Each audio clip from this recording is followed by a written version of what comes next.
ആദ്യഘട്ട പ്രചാരണത്തിലും പൊതുപര്യടനത്തിലും പോകാൻ കഴിയാതിരുന്ന സ്ഥലങ്ങൾ സന്ദർശിക്കാനായിരുന്നു ചാലക്കുടിയിലെ LDF സ്ഥാനാർത്ഥി പ്രൊഫസർ സി രവീന്ദ്രനാഥ് ചൊവ്വാഴ്ച സമയം കണ്ടെത്തിയത്. മണ്ഡലത്തിലെ പ്രധാനപ്പെട്ട ആശുപത്രികളായിരുന്നു പ്രധാനമായും സന്ദർശിച്ചത്. നിരവധി യുവ വോട്ടർമാരായിരുന്നു അദ്ദേഹത്തെ കാണാനും സംസാരിക്കാനും ഫോട്ടോയെടുക്കാനുമായി മുന്നോട്ട് വന്നത്.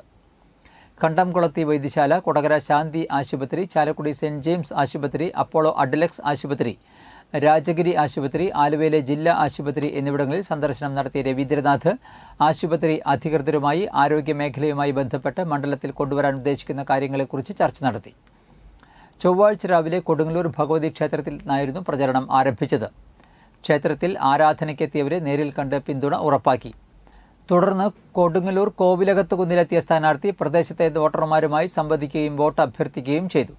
കൊടകര മുസ്ലിം ജമാഅത്ത് പള്ളി, പൂനിലാർക്കാവ് ക്ഷേത്രം, Dimac Steels, Sunny Silks, Mala town എന്നിവിടങ്ങളിൽ സന്ദർശിച്ച അദ്ദേഹം ചിറങ്ങര ഭഗവതി ക്ഷേത്രത്തിലെ അന്നദാനത്തിലും പങ്കാളിയായി.